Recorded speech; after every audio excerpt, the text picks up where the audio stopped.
Thank you, Jen. Good, sounds pretty good.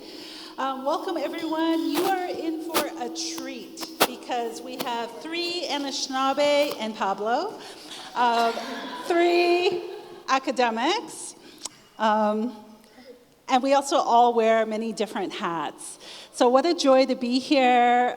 When TBA asked me what I'd want to do in terms of a panel, I right away was like, yes, thank you for making my dreams come true. I want to have a panel. It's going to be fabulous. I'm going to invite all the people I want. We're going to talk about jingles, talk about culture, and we're going to bring that together around being a performance artist and all the freedom that being an artist entails. So I want to get started. Before I do, I'll introduce the other 3 of the Fab 4. I wasn't really thinking of it that way, Jen, but now that we're here.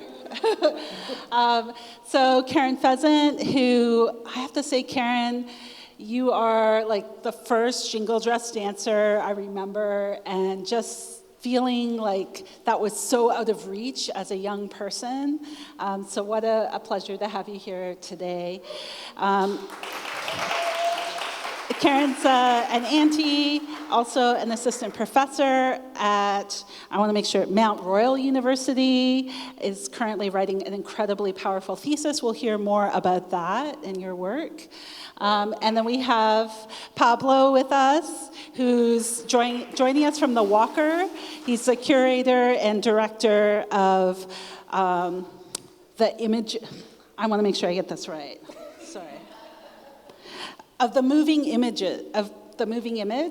and also we know each other from the Western Front when I had an exhibition there, and here in Toronto, we're no stranger to you, Pablo, because of your work at the Festival of the Moving Image, the Images Festival. Thank you. That's exactly what I didn't want to do. But anyway, yes, lots of images, lots of moving images. And then we also have Mikinaak Migwans with us as well, who is my colleague here at the University of Toronto, works at the, in art history, incredible, the art museum, thank you, and we've collaborated on a few projects as well. So this is our panel. Now, I was asked about territorial acknowledgements, so before we go much further, I'm just going to ask Mick to share a little bit about, since we're here as Anishinaabe in Anishinaabe territory, we have a fabulous panther right here. Perhaps you can say a few words before we get started. All right. First, we must acknowledge the panther here. We'll claim him. He's British on his dad's side, but he's but we'll claim him anyway. I'd also like to acknowledge Tidal Creek, which is the buried waterway that runs underneath our feet right now, and right underneath the University of Toronto.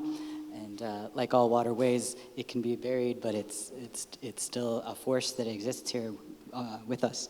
Also, I'd like to make this more of a colonial acknowledgement, I guess, because we must acknowledge that that we are on occupied territory, that University of Toronto itself sits at the center of Canadian settler nationhood, built with the funds from sale of native lands. The Haudenosaunee, the Huron, and the Anishinaabek people, the territories of these people also intersect here, historically at times in contestation and at times in cooperation. The Dish Wampum is the one that governs the relations between Haudenosaunee and Anishinaabek, and that governs the idea of a shared territory on which independent nations share resources and share space. We're also governed in our relations between Indigenous people and the Crown by the Covenant Chain Wampum Belt, which of 1764. So that's just want to make sure we're aware of all this. We are on fraught ground, but we are here, we are thriving, and we're ready to invoke some of those powers. Thank you, Mick. All right, with that, Karen, we've decided that we're going to take about 10 minutes each just to share a little bit, and then we'll continue from there. So we'll start with Karen.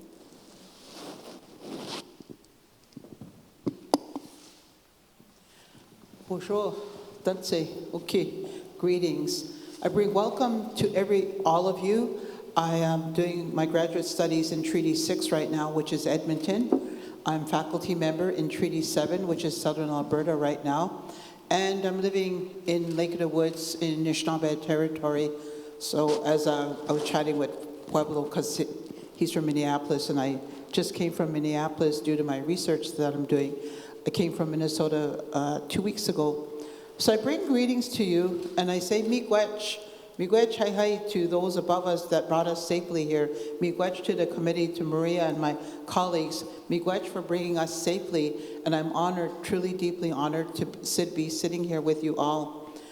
I don't know what your understanding is of Indigenous ways, Indigenous being, Indigenous knowledge.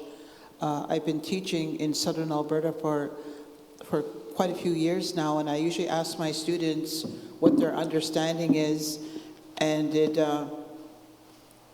I realize the ignorance that exists within our society here. I love this quote that Murray Sinclair says. He says, I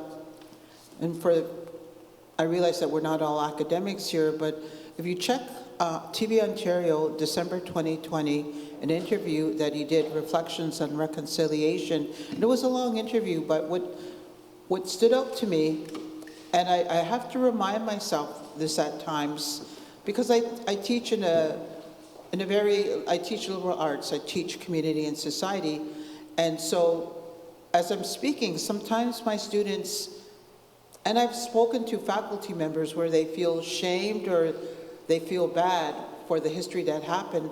And then I spent 12 weeks about, okay, this is why it happened. So I have 7 minutes and 56 seconds left to tell you. And I'm used to lecturing for 80 minutes, so I don't know how I'm gonna cram this into 7 minutes and 44 seconds now. But he says in there, when he was asked about the issues in Canadian society, he was being asked as a senator. And he said, the problem or the issue is that Canadian society perpetuates white supremacy. And where that comes from is our school curriculum is designed as that. And I say this more strongly as a faculty member in Alberta. Time and time again, when it's election year, it's drilled into an Albertan that you are an Albertan. And I'll go around the classroom and I'll ask, who are you? Who are you? Who are you? Who are you? And what I love, I used to hide the fact, so I do say, I stand proudly here as a Torontonian. Did you hear that right? I stand proudly here as a Torontonian.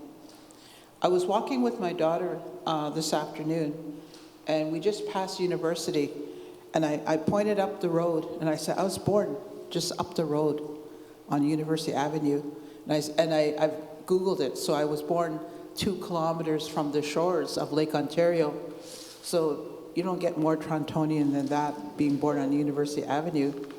And then we were living at the time at Allen Gardens, which you all know Allen Gardens as the gentrified neighborhood it is now.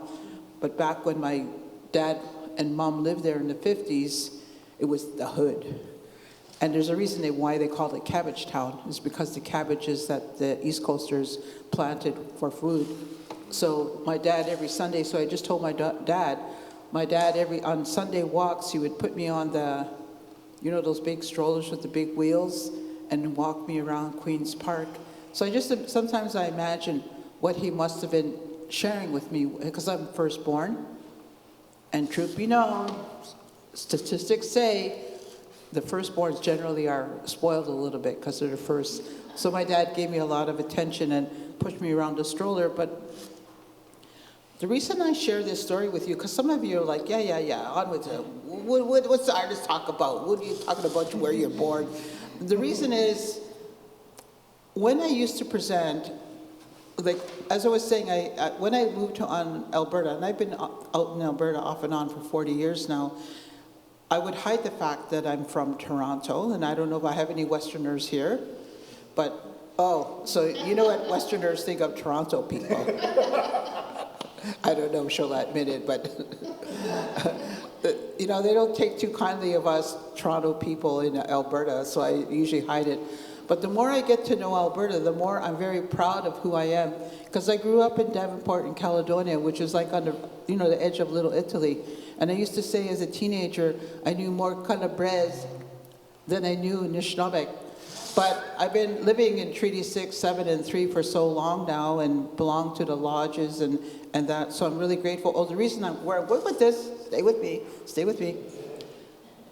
I meet so many people, well, Indigenous people that meet me and they say, well, Karen, you're really lucky you know your culture, but I'm a city person or I grew up in the city, so I can't know my culture.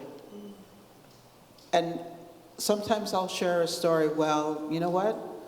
I'm a city girl too, but fortunately, and I give a lot of credit, because I know we all hear of the horrendous stories of residential school survivors, which my mother and father were. And through my healing, which is through my arts, which is through my dance, it put me on a path of healing, of knowing self. And I put all of that, there's no denying that trauma happened. There's no denying that those scars are there. But what I make a choice to do is to celebrate, and I was talking about, I'm in the midst of finishing my dissertation right now, and I say the ABCs of being Indian. And yes, I still use the term. My generation, sometimes I'll whip out my status card and it says right on little tiny, tiny print, Certificate of Indian Status. That's what we got, Certificate of Indian Status. So I still say that. So I say the ABCs of being that is, I had to remind myself about how amazing, how audacious, A, how brilliant, B, that we are, and how courageous we are. And so when we do our arts, when we're teaching, when we're writing, and when I'm dancing, that's an important reminder. So right now, I'm going to ask something of you. This is an art exhibit. Jingles are a part of it. And so I want you to follow me and go, shh, shh, shh. Now repeat, shh.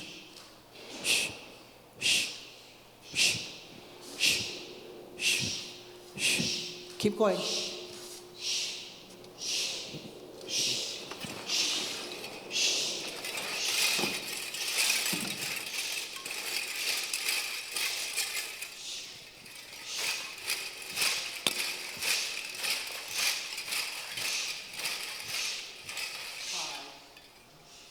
So,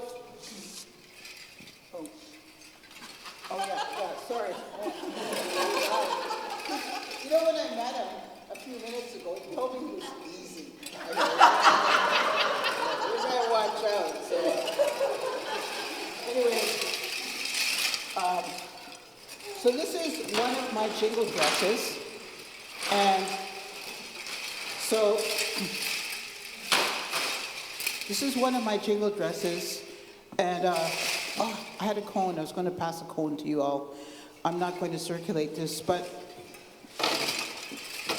when I was sitting in, I was telling them all, my daughter said, let's go over here, Mom. We were on Queen Street, and next thing you know, I'm sitting in a chair, my back's being massaged, and I'm like having my feet, my legs, my calves, my ankles massaged. I danced all weekend in a hockey arena, so this body is weary. So I didn't want to tell her, how often, well, we don't have that many older parents here, but it's not, if your older daughter says, Mom, let's go do this, you don't say, I have to prepare for my talk. And I have to go lock myself in the corner of my hotel room and prepare for my talk. I didn't do that. So I sat with her, or we sat there. So in that 45 minutes, oh my God, and it was in silence, so I unpacked all of this presentation today. I have 2 minutes left. So currently, I'm writing a chapter. My supervisor told me years ago to write the chapter on the jingle dress. I've been dancing jingle for decades and decades, and I procrastinated on doing it. There's a lot of issues. There's a lot of stories of where it originated from. So, FYI, the chapter's coming out, but it's split into 4 sections, which is the history of the dress, the philosophy of the dress, the dance itself, and then the contemporization of the dance. And so some of you are like, well, this all sounds fine and dandy. I don't know what a jingle dress dance is. So, 40 seconds, 30 seconds. This is moi in Lethbridge, Alberta this past August. This is what a jingle dress dance is.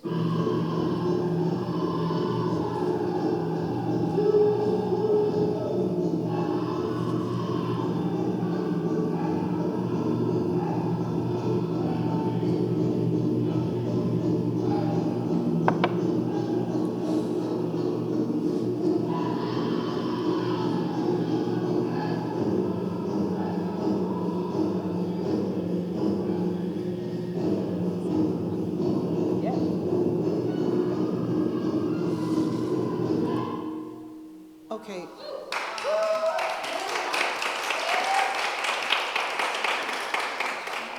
Thank you. So, I was dancing with the young girls. They just cracked me up. You know, they're 50 or they're 55 and they think they're old, and I'm like, get over it, girl. Like in a few years, I'll be 70, and that was me a few weeks ago. So, okay, I'm going to go over time because I have 17 seconds left. So that's okay. What I will say this, I mean, there was just a few of us dancing jingle, and Maria remembers, like, there is no greater blessing than watching a whole floor of jingle dress dancers. And part of why I asked you to do that, and then the cones, it's just to give you a sense of, when you're doing that, let's do it again. With your hand in front of your mouth. Do you see that? That's what we call energy. That's what we call energy. That's just not your spit that's coming out of your mouth. So that's energy. And the same with these cones. And when you have dozens and dozens of us on the floor doing that, that is energy. And I'm going to conclude this part, and I went on a few minutes here. So I just came from Minnesota. The story that I know of the jingle dress is that it comes from the Lake of the Woods, Kenora area. So one of the stories, and let me make this clear, one of the stories is the Maggie White story. Well, I have danced and lived and traveled all over that territory, both US and Canadian side, and I know, truthfully, there are many versions of that story. So I went to ceremonies a couple of weeks ago, and the elder, Pepamse, said, I had his name just before I came here, but Wab Canoe, you guys all know Wab Canoe, his dad, Hupasoniquet, was one of our Anishinaabe knowledge keepers. And this is what he said, that dream that came from above about the jingle dress came to many communities, and it came to many families, kind of like a universal dream. So there's no denying that the common story is that this dance, this dress came in a dream to the Anishinaabe people. Although the Lakota Sioux people have a version, so I'm in the middle of writing this chapter right now, so you're just getting a bleep. So hi miigwech, each and every single one of you.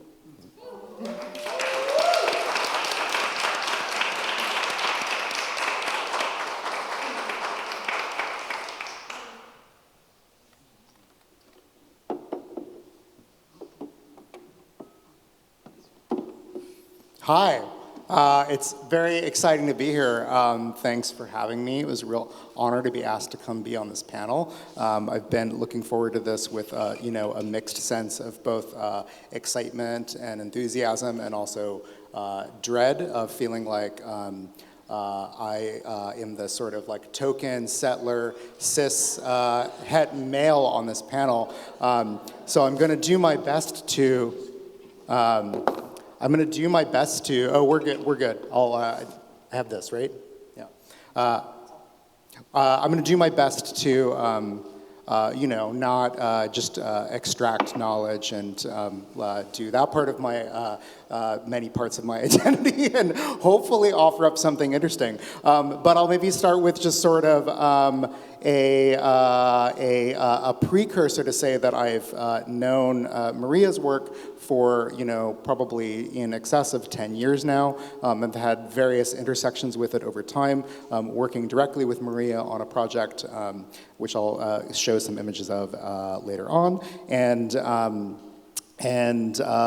I also sort of offer that up to say that I am certainly no expert in Maria's practice, nor am I an expert in jingle dresses or any of these sort of aforementioned topics that we're gathered for today. But I think I can speak a little bit about fabulousness and a little bit about sort of joy, and offer up just some insights from my position of sort of looking at Maria's art and what I take out of it and what I am sort of energized and excited by when I encounter Maria's work.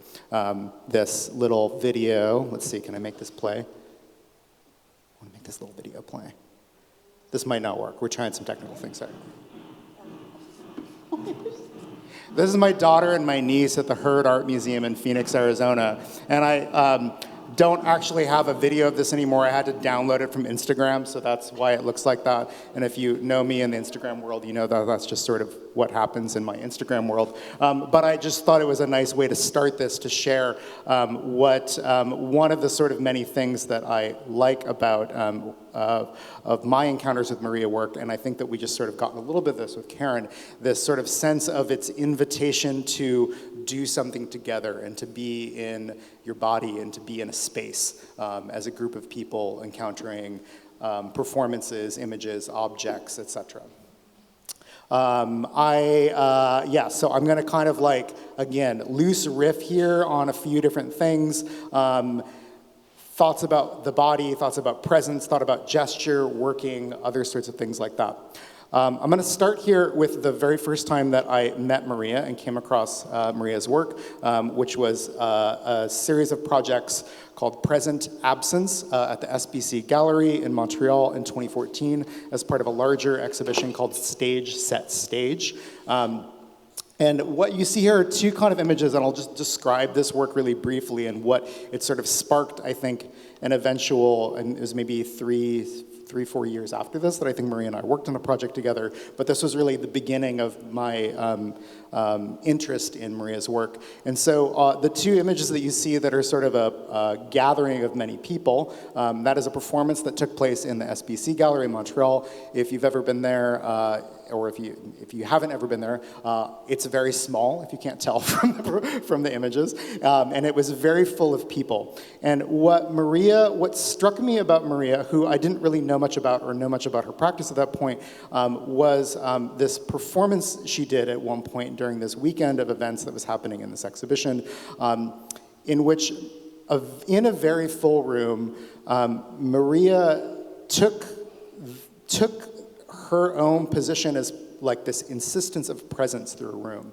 And what I really recall about being in this very shoulder-to-shoulder room where there really wasn't a stage or a platform on which someone was performing, Maria was sort of continually embodying, like articulating space and articulating like a presence in a space, her body being in a place, and as a audience of viewers, as a collective of viewers, we all then became engaged in this performance as participants that had to kind of continually negotiate and understand what Maria's space was and how we were going to engage and relate to that space, how we were going to cede space to her or work collaboratively to give her the space that she needs. One sort of image gesture of that performance you see on the left-hand side is an etching that was sort of made in the glass wall of SBC in Montreal kind of during this exhibition or immediately after.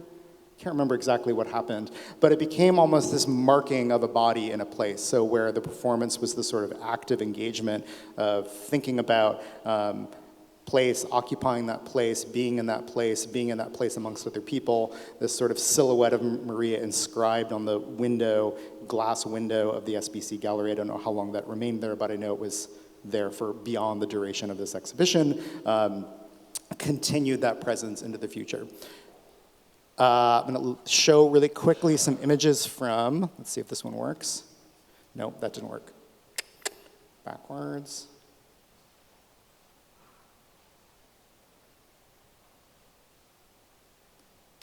Yeah. Okay, I'll describe a few things. Do you know how to do that? It's like an embedded YouTube link. Maybe it shows up if we scroll down. You might have to exit it and Okay. follow the link. I think we can skip this, because I'm running short on time anyway, so. I'll get back to that. That was Charlene Vickers. Anyone know Charlene Vickers? You know Charlene. Okay, we'll get back to her. She'll come back, don't worry. I'm not gonna skip over Charlene. But I was arranging these chronologically. Maria and I directly came together and worked on an exhibition and a performance called John Hupfield's Woodlands Indian Art and West Coast Indian Art, which took place at the Western Front in Vancouver in 2017. And these are two images kind of giving you an overview of the exhibition, which included slides, 35 millimeter slides, many sort of like banner, flag, tapestry works, felt works of Maria's, a lot of found objects, this sort of collection of books and records that are on a shelf that you can listen to and read. I'm going to kind of describe some of these things and then talk a little bit more about the show. This is the sort of reading look, the banner that sort of you may have seen in other of Maria's exhibitions, these sort of large sort of fabric pieces with hand-painted lettering on them. And other sort of signature sort of things that you may have encountered in Maria's work before, these sort of felt, everyday objects rendered in felt. On the sort of close-up at the bottom of that shelf, you see a hammer. You can maybe make out a little bit in the window up there above those sort of pieces of wood, a shovel that's sort of perched in the window. This is an exhibition that takes two projects that Maria's dad, John Hupfield, worked on in the 1970s that were these photo, audio, video essays about Woodlands Indian art and about West Coast Indian art. These were projects that John was doing when he was a student at Sheridan College, studying media production, and he was sort of doing his independent research to kind of find these images of work. As what Maria had sort of came to me with and how this exhibition developed was finding these slides and analog audio tapes many, many years after John had made them, and wanting to kind of find out what was on them and resuscitate them. And so we recreated to the best of our ability from original source tapes and 35 millimeter slides, the images and the audio that these audio video presentations made, or audio slide images made, rendered in their original format, so they're 35 millimeter slides, not scanned digital slides. And what I sort of really appreciated about this project was a negotiation with a question about sort of family history and where family comes from. I sort of saw in John something that I see very much in my family, someone who's sort of part of a family that's multiracial and trying to understand the relationship of himself to a larger family and to a larger history that comes out of that. And there were all these questions that came out for me also as someone who, I lived in Vancouver at the time, I'm not from there. I've lived in Toronto, I'm not from there. I live in Minneapolis, I'm not from there. As someone who's lived in many places that I'm not from, of trying to kind of think generatively and think generously about what it means to be in a place that you don't necessarily know or aren't necessarily from. I have, let's try, this is the video that we hope works. The other one wasn't that interesting, so. As a part of this exhibition, Maria and the artist Charlene Vickers did an opening performance on the opening weekend of the exhibition, All Places, All Times, Always and Forever. And I'm gonna play a couple of short little clips here. Come on. Oh no, it's not gonna give me the clicker to fast forward though. No, because it's like 45 minutes long. Let's see here. Here, I'm going to go out of here. Hold on. I'm going to go to, bear with me 1 minute and see if I can make this work. No, it's still going to be in this one.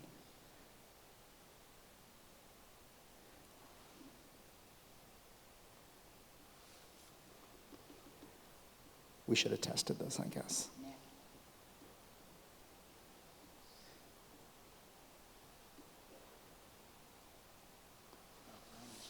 Yeah, they're not showing up.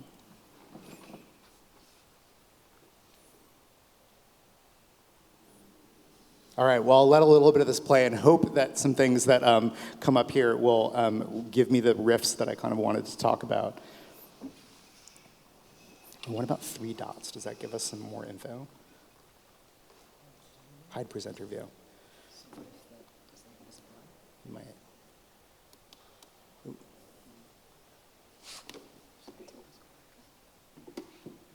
There it is. Yay! I want to be at, let's do play. Let's go to 15. Have some more wine. More pop. And more pop.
Okay, this one's going to be a bit grating, but hold with me for a minute. Charlene likes to make noise.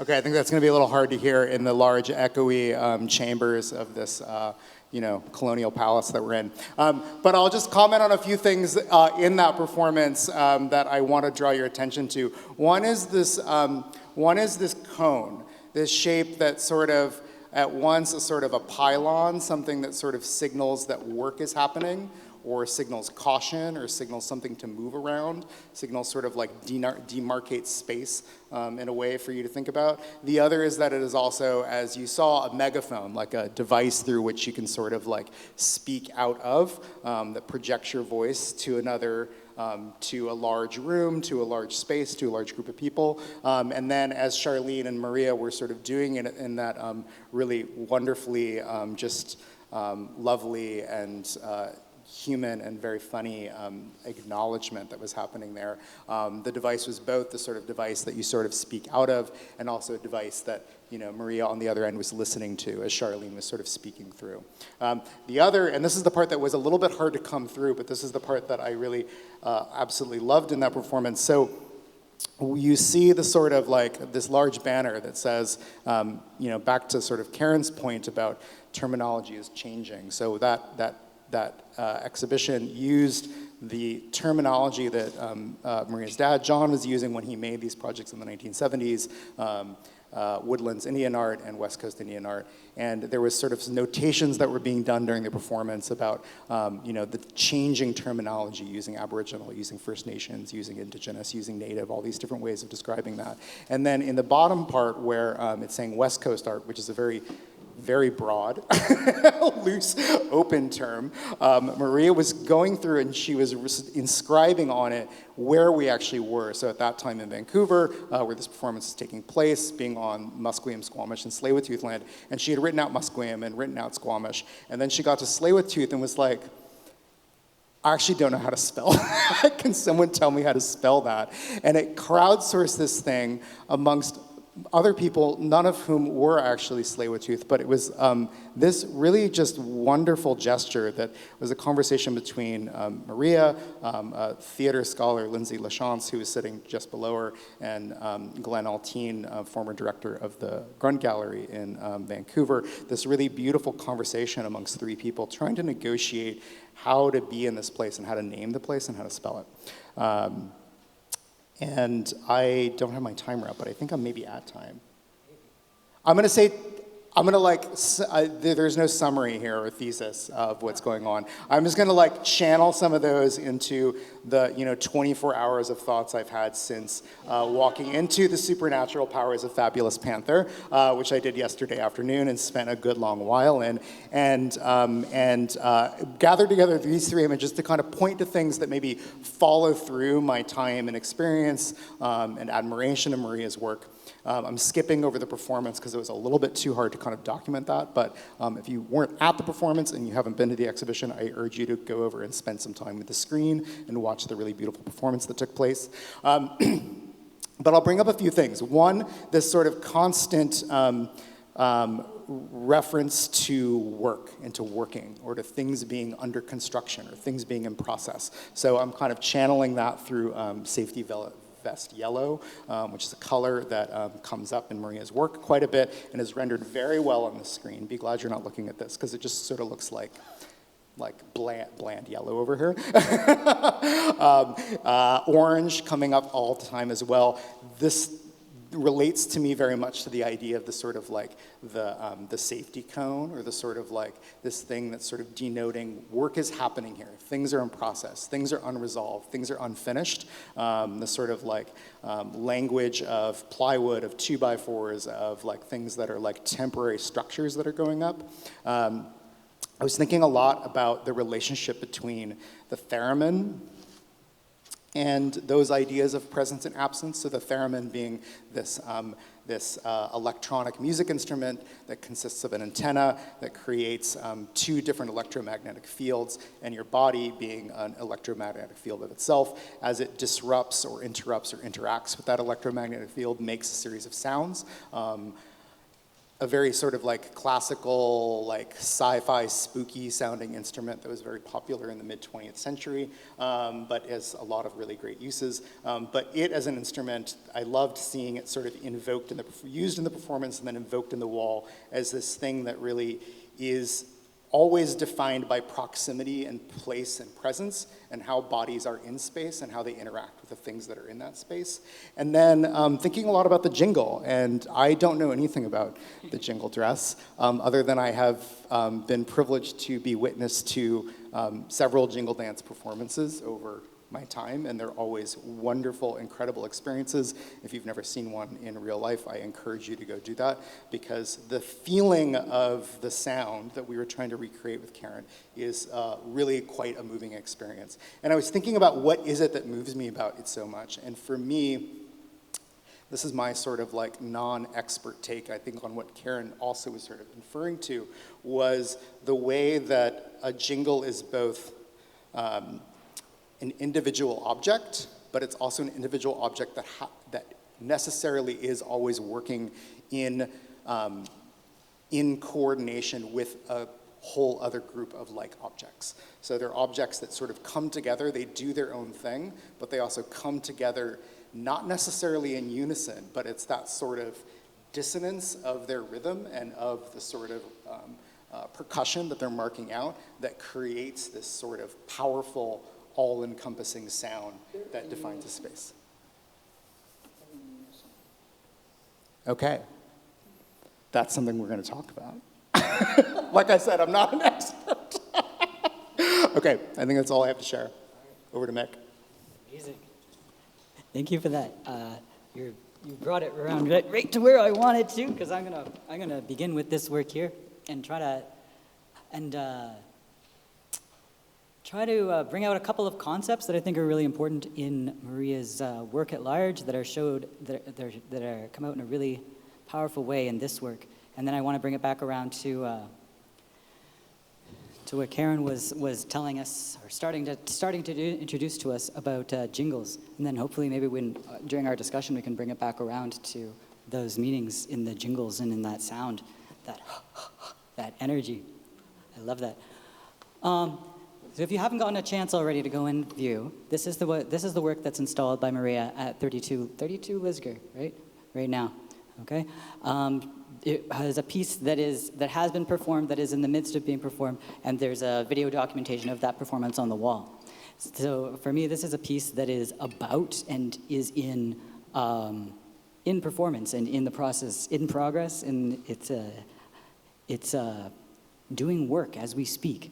There's two things that I'd like to kind of bring out about this piece. And the first one has to do with the spiral.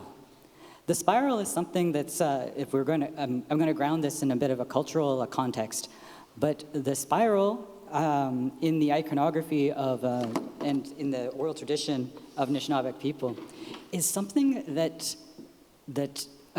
anticipates an emergence. It's a portal between worlds, and because it's connected to the motion made by water around by this powerful being, this fabulous panther, all right? There's a quote here, and this is from an article that Alan Corbier and I wrote, oh God, that was 10 years ago now, but that had to do with the twin figures of the thunderbird and the underwater panther in Anishinaabeg tradition, and how the thunderbird in the sky and the panther in the underworld are not so much opposed powers, but complementary powers, and that the movement between these worlds is the source of power. And there's a quote there that we include from Elizabeth Panamick, who was talking about an event in her childhood where she and others are playing, and their mother calls them to come for dinner, and she says, as they're going across the creek, the water begins to swirl. And they said, "Mom, we can't come. The water is swirling here." So the quote is, "The water is swirling here," we tell her. "Oh my God, run away," she says. "There's somebody there," she says. There's this part of a longer narrative that she speaks about, but it's the panther, the figure himself doesn't emerge, but by the swirling in the water, that's what tells you that someone is about to emerge. So there's these two moments here, and in the telling, and I think in Maria's work, in the construction of this work, the swirling means someone is coming, a presence is about to happen, a power is about to come to bear. All right.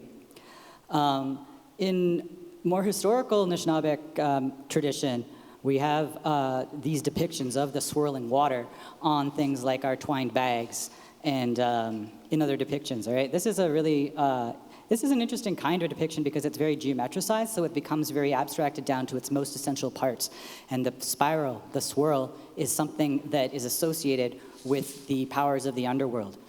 It's said that the swirling of the panther's tail is what causes that water to open.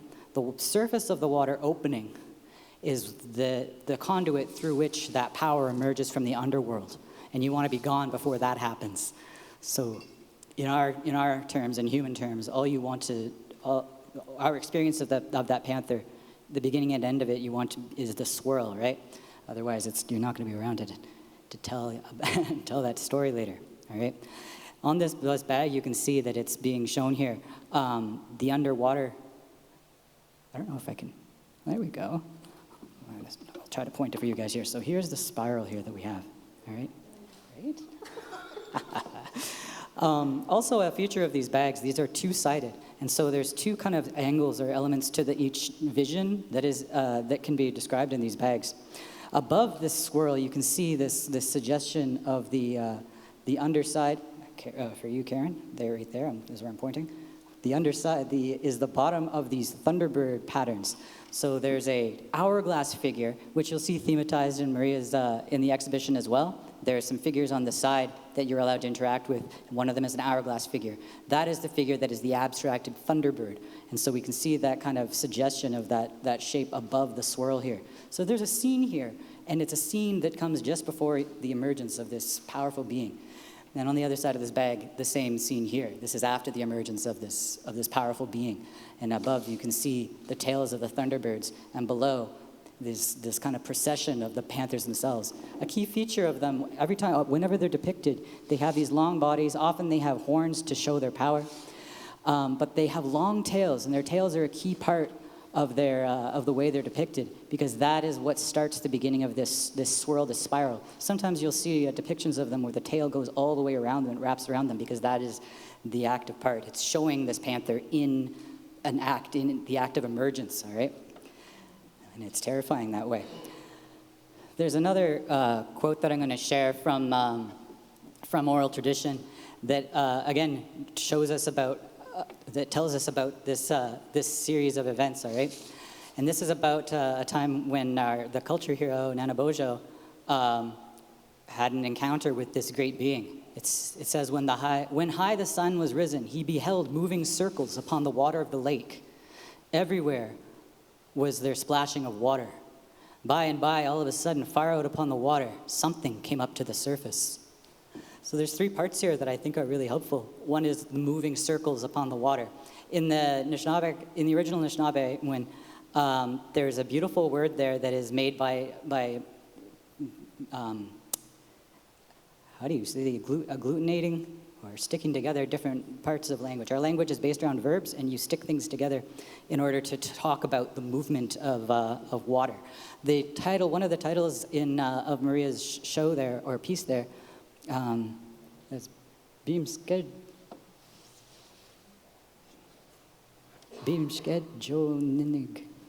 Anyway, it's one kind of way of describing the motion of the water. We'll try to pronounce that later. I know I'll need to see it. There's other ways just to describe the motion of that water, because it's describing a phenomenon. It's not describing an image. It's not describing kind of like a fixed point in space. It's describing a kind of motion that anticipates that panther coming. So the moving circles is one. The other is the splashing of water. So this event, this moment of emergence, this moment that where we know that power is about to come, is about to come forth. It's this multi-sensory kind of experience, all right? And for us, a lot of expressions of power in the world are through things that are not seen or so much as sensed, as heard, as felt, right? Especially our experience of like the thunderbird, for instance, above, is a big kaboom. Another feature of Maria's work. Big kabooms or splashing of water, things that are multi-sensory, right? The splashing of water is is something else that is a kind of sensory hint that something is about to happen, all right? All of these are telling us that someone is coming to the surface, someone is coming to that portal, someone is about to merge, something is about to happen. And I think that's what's important about her work here. There's a few, I'm gonna just, if you want to take notes on the theory sources, right? The reading list is as such. I would like to maybe later on connect this to broader thinking about especially the agency of place, active materialities, the behavioral environment. Even I've been thinking about Christina Sharp, who wrote about the wake and the weather as this phenomenon that has a very fraught interaction in history with human phenomena. I want to focus on something Deborah McGregor has said when she talks about traditional environmental knowledge. She talks about knowledge as something that is action, that it's not something that is written in a book. It's something that is in a process of being transmitted, and it's only knowledge when it's happening. So in that moment of about to happen, of knowledge about to happen, of power about to descend, that's where knowledge is in that moment before the strike, really. All right? So think of that, knowledge. Knowledge is something that is in action. So how do we portray that in the gallery? I think Maria's work is a study in this. How do we portray motion? How do we portray action? One piece that I find that I always return to is Jingle Spiral. I think this is probably one of your most well-known works. And I'm using it here because it has both the spiral and the jingle, right? And Maria does this in such a like a playful but a powerful way. You're just thinking about the sound that a jingle makes and the motion that a spiral makes, and in just kind of like a playful and kind of exploratory way, just thinking about what those two things distilled down to kind of very basic parts could do. What can the sound of a jingle and the shape of a spiral do together?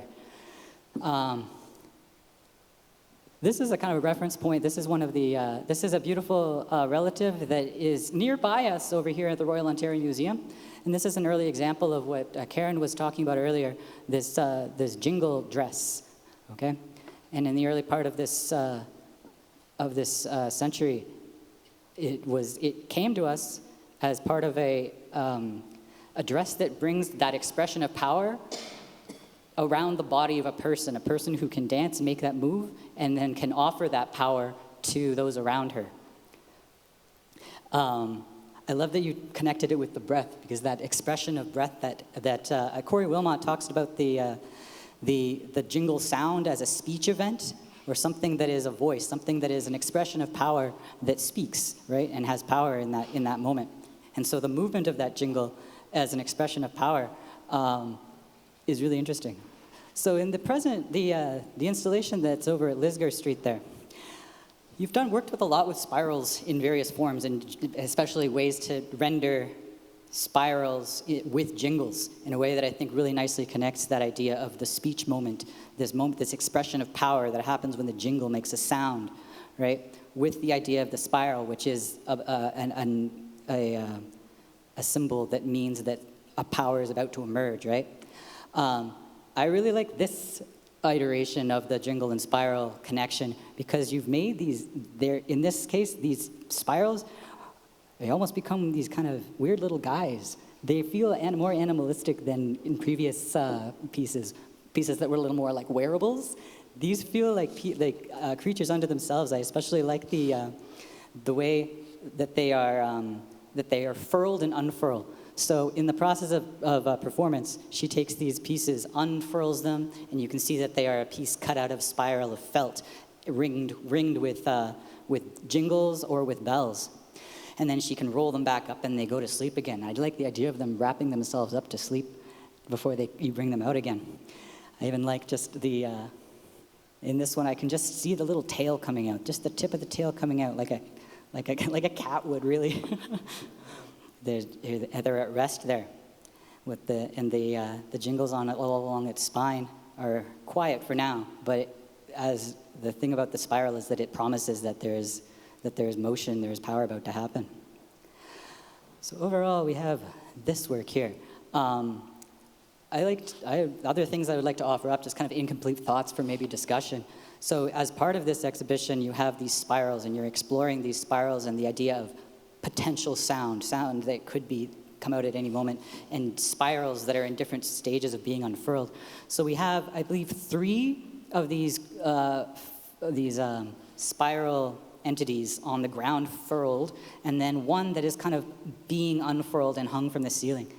So I like that because it shows the relationship between that those things are waiting and that they will be unfurled and move in a circle like this.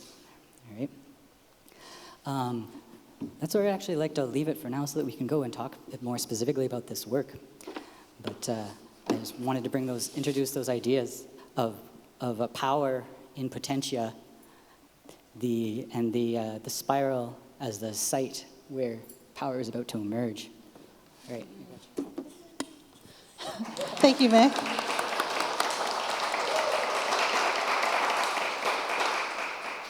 Wow, that's incredible. Thank you, all 3. It's a little odd to be up here hearing so close to you while you talk about my work, but amazing, I love it. So I want to take a moment now. We're going to carry on till 6:30, so I just thought we had a little bit of time now that we've heard each other's presentations, that if there's anything you wanted to add or that may come to mind. I'd like to ask Karen a question, actually, if I could. My understanding of the sound of the jingle, I've been told that it is associated with water. Is that something that matches your understanding?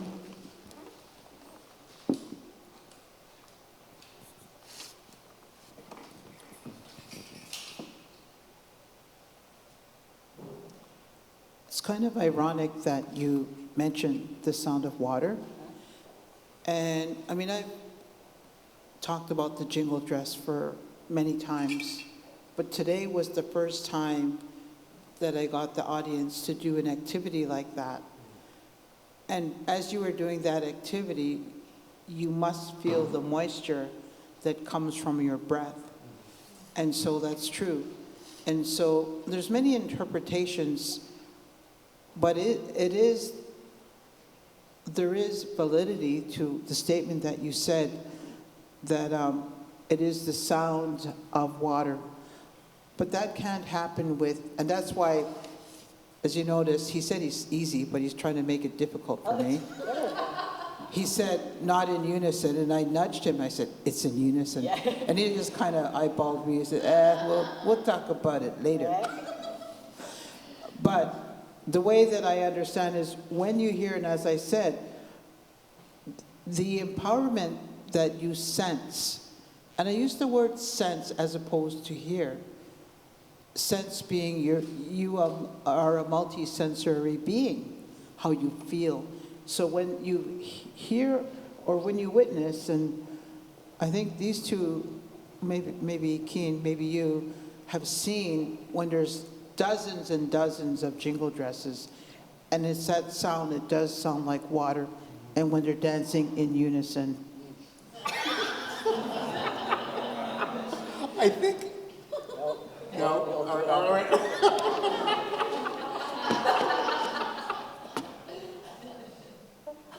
Okay, never mind. She's alone. She's gonna get you. Well, I think that, yeah, I mean, maybe I'm trying to project something too sort of like empirically precise, but I think the distinction I was trying to make was the difference between like a drum beat, right? And what this relationship to water, I think, is really helpful for me to maybe think about what I was trying to point out, because I was thinking about their effect as being less of a drum beat and more of a wave, something that's in this constant state of motion. And so they maybe, I would agree, well, I'm not going to try to disagree with you because you're much wiser and smarter than I am.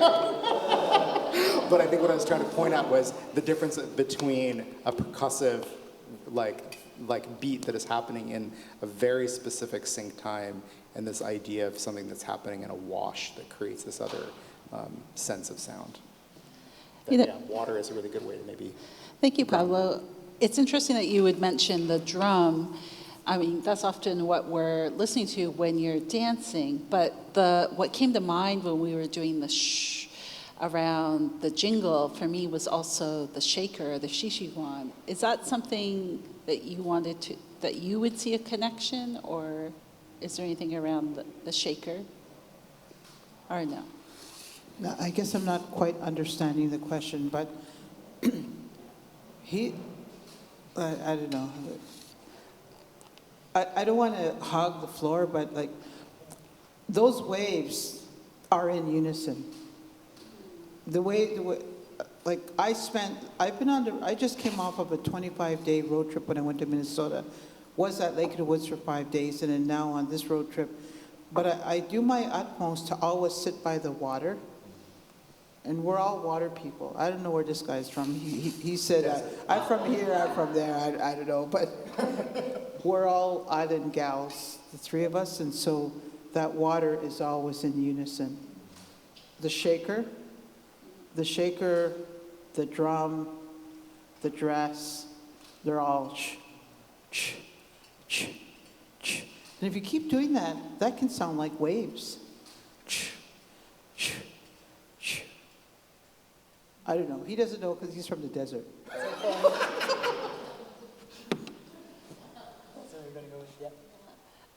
Thanks for sharing that.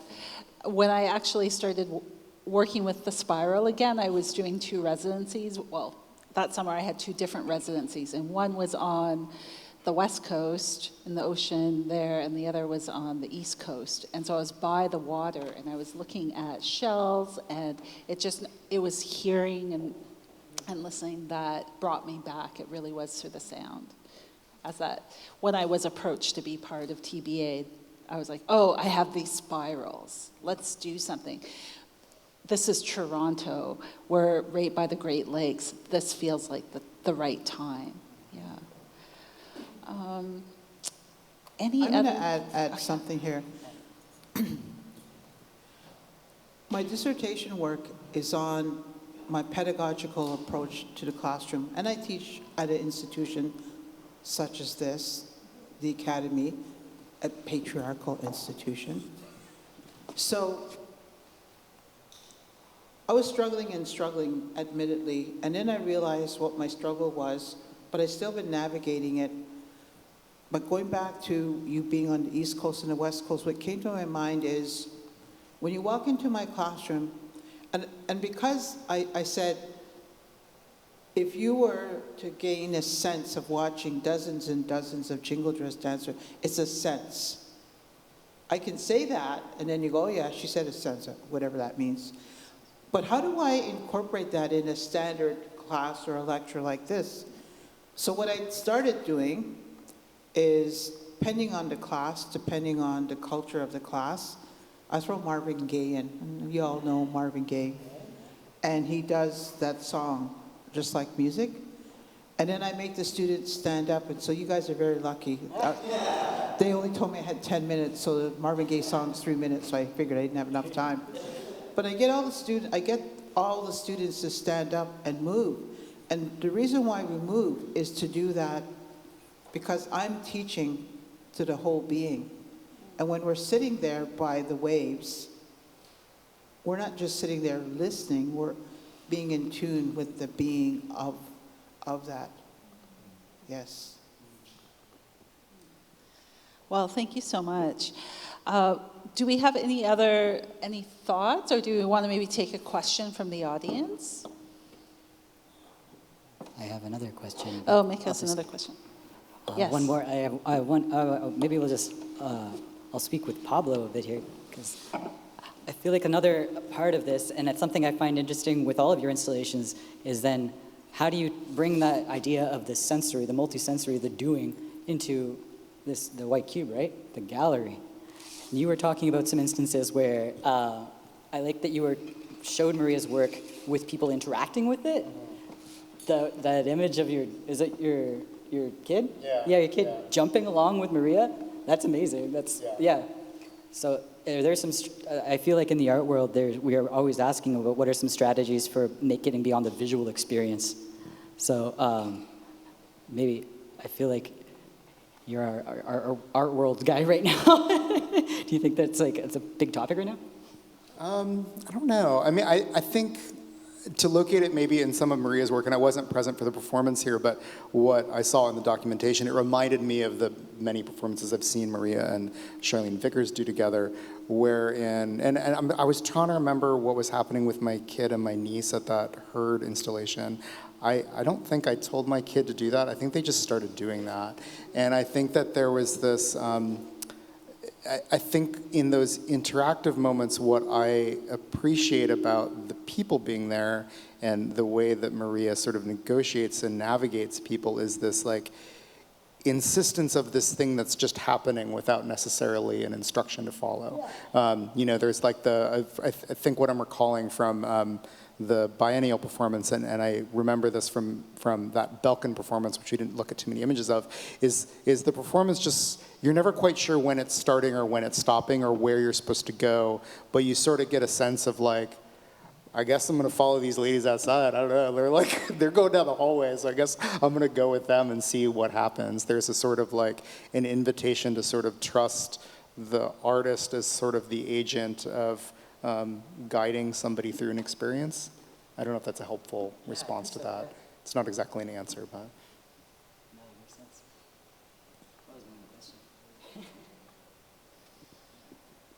Thanks for that question. All right, is there any questions from the audience? Anyone have a burning question? No? Oh, yes, at the back.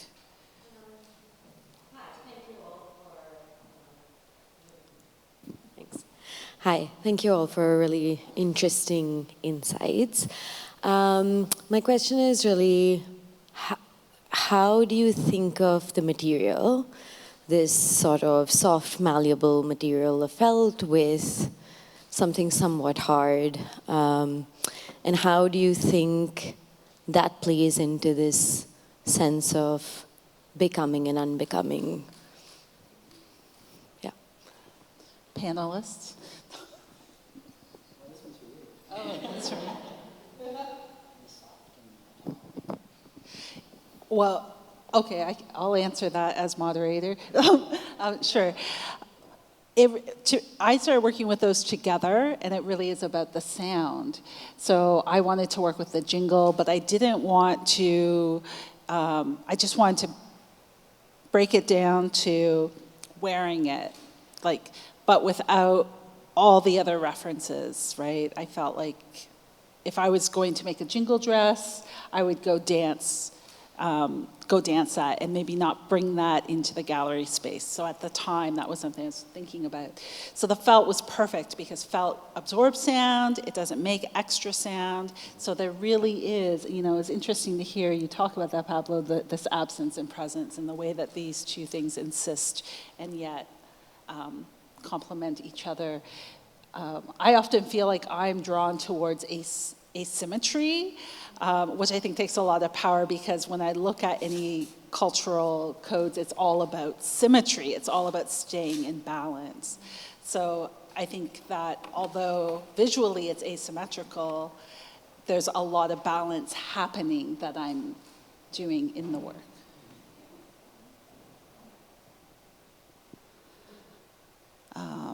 Great.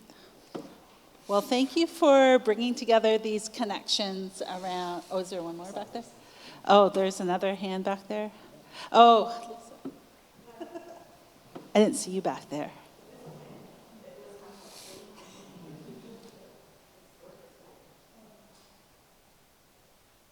Does this work? Okay, yeah, okay. It didn't seem like it was doing it, so I was going to do pretend mic stuff. I was thinking about the spot. Thanks for the talk, everyone. It was really great hearing from everyone.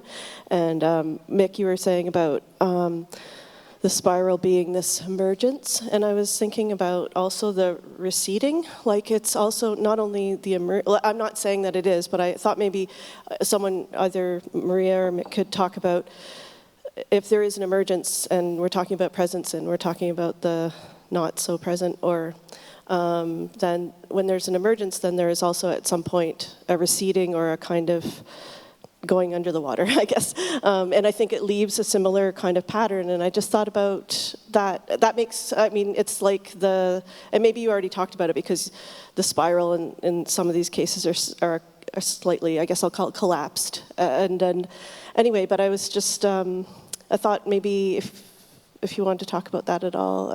Maybe I'm asking something you already said, but I didn't I feel like I'd want to ask that. Okay, thanks, we good. That's awesome, because it could be an emergence or a moment of departure. I guess it's not really, there's no way to really mark it either way. I do like the idea that something is either imminent or something about to imminently depart, so it just signals a transition, right? So you're right, it could be either way. So somebody that is about to emerge, somebody that is about to depart, but it's in motion, yeah. Thanks for that thought, yeah. That also brings me back to the performance that happened as part of the TBA exhibition, Difference of a Shared Spirit, and that when I'm collaborating with other people, whether it was Charlene Vickers or in this case S.A. Smythe and Olivia Short, that we really have to navigate this line between working together in the space, setting, resetting, what gets left behind, making decisions around the score. So I think that's another way that kind of narrative can be in the space beyond these strategies that happened with exhibition, where we're so often in art history, seeing belongings, seeing those as static and fixed, removed in isolation behind glass, but rather, so for me in my work, I really want to see it as living and present in those spaces. Well, I think that takes us to our time. Any last thoughts? Anything you want to say in closing?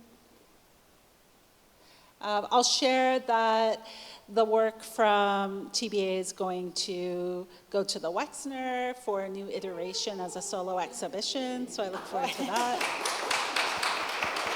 And yeah, so it will continue to insist itself in the world. Yeah, awesome. I thank you, Chimigwachi, everyone. There's popcorn, drinks.